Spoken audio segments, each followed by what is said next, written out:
Today, I'll be taking you to two places of great importance on the route of the great teacher of Vichā Thammakāya.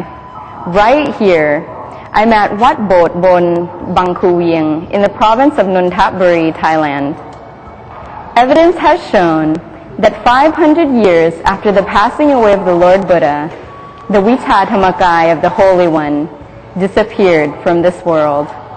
In the year 2460 of the Buddhist era, or 1917 AD, and on the full moon night of the 10th lunar month at this temple, a determined young monk named Sot Jantasaro, later known as Lung Paw Wat Pak Nam Pasi Jaran, sat down at this very spot and prepared to lay down his life in meditation.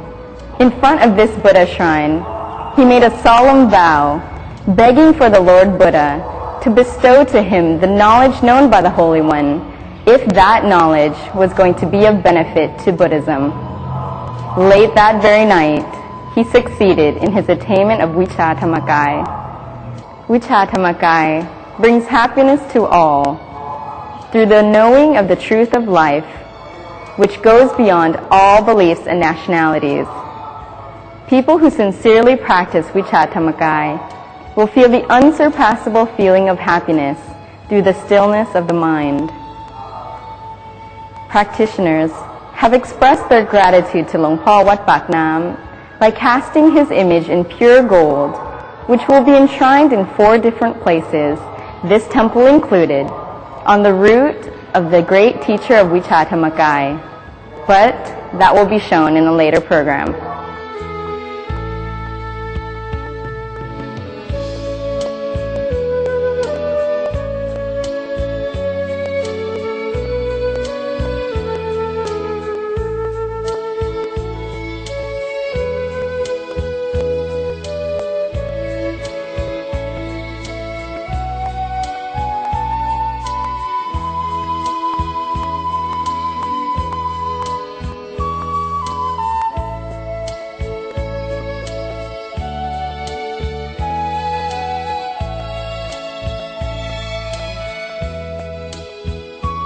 We've come back to Wat Thammakāya, where this Panya room is the temporary home for one of the golden sculptures of the great abbot of Wat Pak Nam, who I mentioned earlier.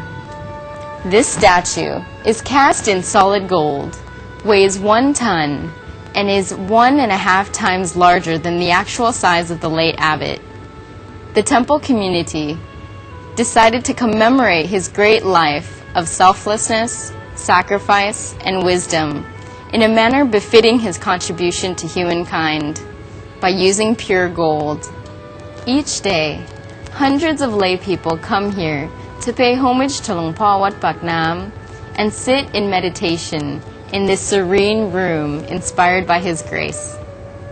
People appreciate the feeling of peace and tranquility that they get in this room, and therefore, before entering the room, they turn off their cell phones and any noise-making devices and try not to bring in any materials that might disturb other meditators, such as plastic bags that might ruffle and make noise. Also, they don't take photographs. The quietness of this room allows meditators to meditate and recharge their batteries before going out on their daily routine.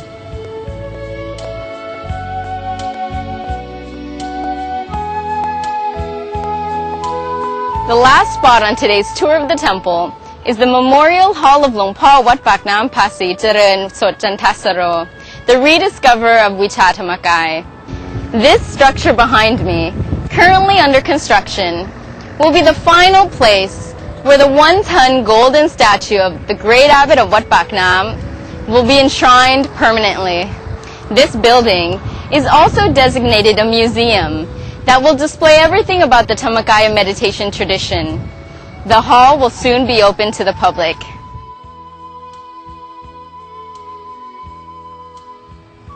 Surrounding this dome-like structure are lines of pine trees and a mini lake, bringing coolness and shade. Also, the hall is decorated all around by one-of-a-kind sculptures of symbols depicted in heaven. The discovery and teaching of Vichā Thammakāya that Long Po Wat Pak Nam pioneered was thus of incomparable importance to this world, as it is the final path and refuge for all peoples who work and search for peace on earth.